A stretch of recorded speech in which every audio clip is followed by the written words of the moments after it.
Thank you. I think it's quite interesting how you describe the diversity within the Southern African region and your initiatives to address various forms of inequalities and very concrete problems as well as teacher absenteeism.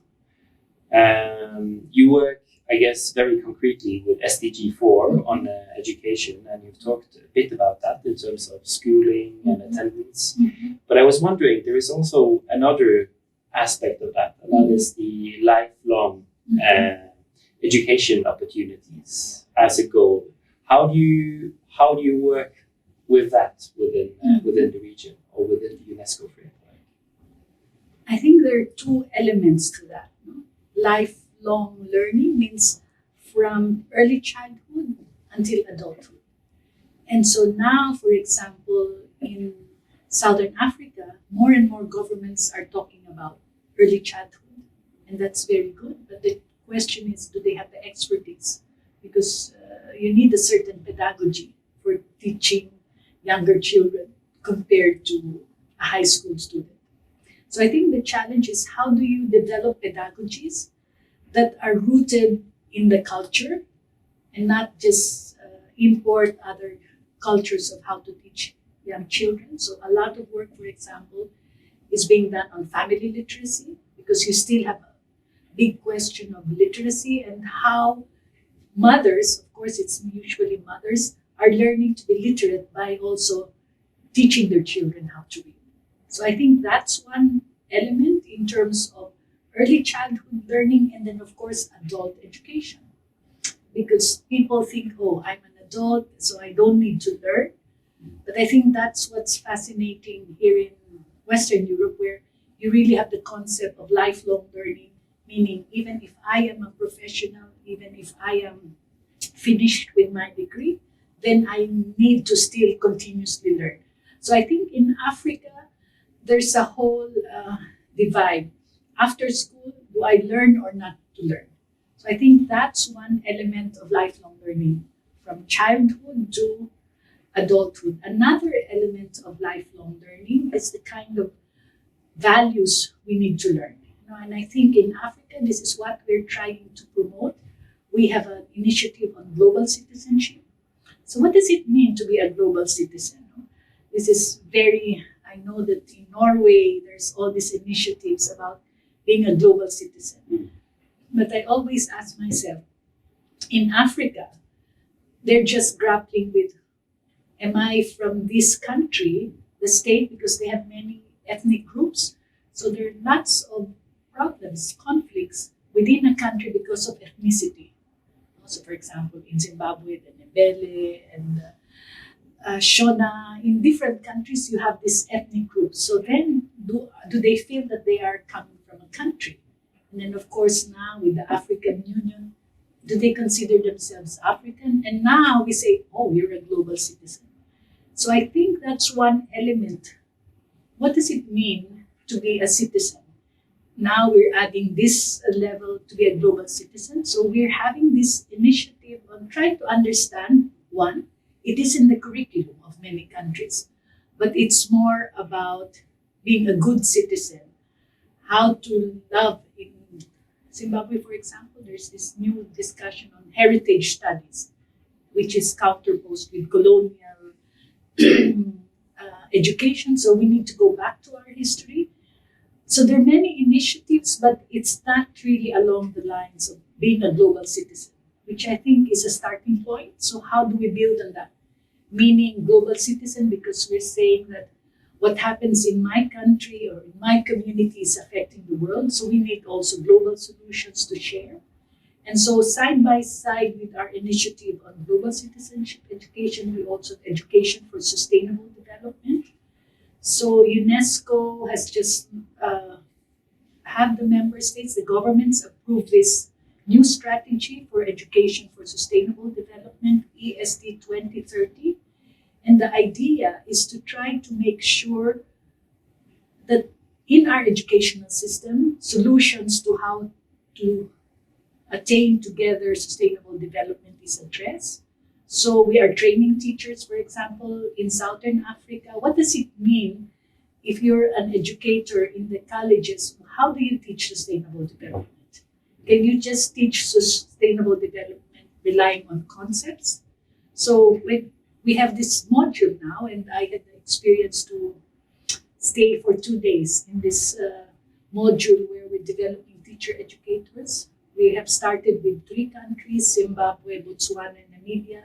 Last year, this year, we're going to Zambia, Lesotho, and South Africa. The idea is to see, even show teacher educators that in fact transformative learning is to do something. So we went to the river and test 2 rivers in the Eastern Cape. So the teacher educators were themselves asked to get samples of water and test this in, one would say, not so modern ways, with very good self-made, improvised. And they were able to show how this is possible, that they themselves can do this when they go back. So I think what we're trying to do is to say that the means of learning, pedagogy, different, one would say not sophisticated technology is within the reach. They don't need to buy all these expensive tools, but they can make it themselves with the children. So this is what we're trying to inculcate and also demonstrate to other teacher educators. So this is how, for example, in the office, in the UNESCO Regional Office for Southern Africa, we're trying to make sure that the teacher educators, because they're the ones who are going to train the future teachers, are equipped with these skills. It's very interesting how you describe, in a sense, creating a curriculum of sustainability from below, that is attentive to the structural inequalities and the economic inequalities, in a sense. Would you say there is a more of an openness to this kind of local and regional contexts now than before in UNESCO's approach to this? Yes, I think UNESCO, with its other work on intangible cultural heritage, the man and biosphere reserves, we've had that in our mandate. But I think now there's more conversation across the different sectors.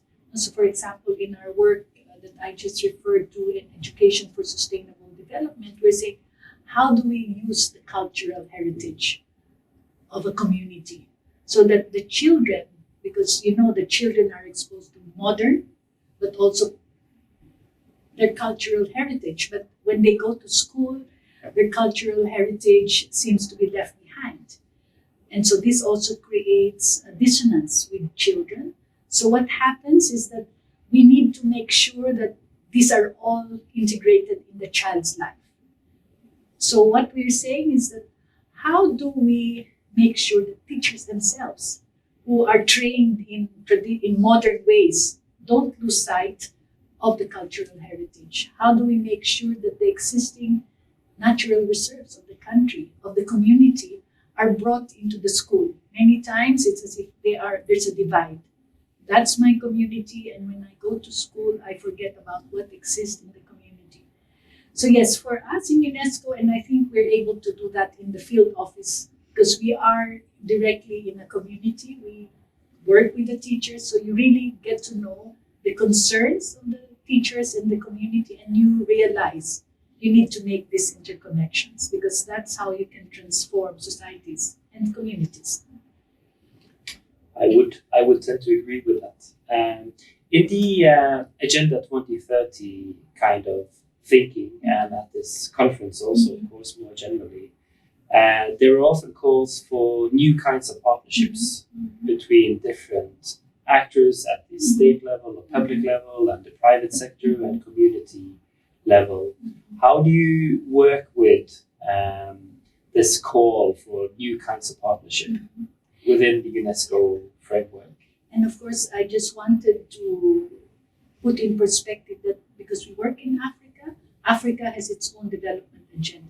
It's called the Africa We Want, and it's in 2063. The SDG is 2030. but the Africa we want is until 2063. And within the Africa we want, just like there's an SDG 4, they also have a continental education strategy for Africa, CESA. And it's interesting to see that, of course, in both, as well as in the global, as well as in the African agenda, partnerships is a key modality. And of course, in the SDG agenda, it's number 17. But in fact, in all the SDGs, 1 to 16, without partnerships, you cannot achieve the SDG. So for us, for example, what we're trying to do is to make sure how to be inclusive. And that's not easy to do because, of course, one forgotten partner is the private sector. I think we're strong in UNESCO, of course, because we're an intergovernmental organization. We're very strong in working with governments. We're improving vis-a-vis civil society and also with organizations like the young people. UNESCO has a very strong focus now on youth. So we have a priority youth, just like we have priority Africa. And the challenge is to bring other actors, other partners in the table. No? And more often than not, because of our experience with working with the government, the private sector is left behind. So I think that's one challenge, especially, for example, because we work a lot now on TVET, Technical Vocation Educational Training. People are saying you cannot work and be successful in TVET without bringing the private sector because most of them would be the employers. So you need to bring them on board to understand what their needs, their demands, and to consider if indeed the kind of skills you are equipping the young people are the skills they want. Otherwise, there's the whole discussion on skills mismatch is because you don't bring the private sector. So that's another discussion that needs to take place. But I think in terms of partnerships, what we're trying to do, like for example, in UNESCO, as a field office, we have all these development partners. We have all these United Nations agencies. And in most countries, we have what is called the UN country team, where UN agencies come together, try to see what is the development need of a country, and we work on a certain framework. It's called the United Nations Development Assistance Framework, which normally is talking to a country's development strategy. So in most of the cases, the challenge is how do we bring together unequal partners? Because some UN agencies are more endowed than us, UNESCO. I think we're one of the least endowed UN agency. So how do you really bring about equality in partnerships? And I think all over the world, that is the challenge. Because even if we say partnership, it's usually uneven. No? Those who have money, those who have more expertise usually are able to dictate the terms of partnership. And I think within the UN system now, there's what we call the UN reform and trying to be coherent about our mandate. So I think it's very important to try to understand what that translates in the ground, because that's happening now at New York. And the challenge is how in countries are these partnerships really unfolding? And it's because these partnerships are historical. They don't come just by surprise. They are developed through time, and what you see at the present is a reflection of history as well as politics. So I think the question is, if we want equal partnerships, there needs to be a critical reflection of what does it take really for bigger organizations to give way and to give space to really work on their mandates. I think this last point is very important. I mean, especially for the Southern African region, who have suffered through, you could say, development schemes and aid schemes and various forms of relations, who were not always perhaps partnerships, but more hierarchical relations. And I think it's more important than ever the kind of work you do to to establish a critical rethinking of what these relations are. Also, as we need, I would guess, to co-create relations, partnerships, but also knowledge, as you referred to. And in relation to that, I was thinking whether UNESCO or you, in this case, would have any thoughts on the fact that time is running out, in a sense. We're now in 2020, Agenda 2030, the deadline of which is just 10 years away. Would you have any thoughts on how we can move from inaction to action, in a sense? How can we move forward towards practice? The SDG agenda is always said to be a transformative agenda. And so the Secretary General has said that after 5 years, it's clear that we are off track. And I think one challenge is to understand that development as we encounter it in different countries is a product of history. So it has taken decades, centuries to be where we are now. And I think it's easier to reproduce.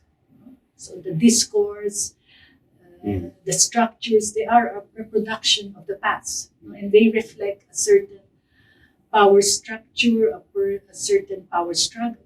So imagine, I always say this in terms of gender relations. Because now all of a sudden, I mean, the women, the girls are slowly coming to the front in Southern Africa. The governments are saying, wow, why are you putting so much emphasis on girls? Look at them now. There are more girls in school. Girls are in university. So let's try to shift our attention to boys. And I would say, my God, it's just now 10, 20 years that girls are slowly to come out and they're getting to spaces. But look who has the jobs, the pay. Is it still?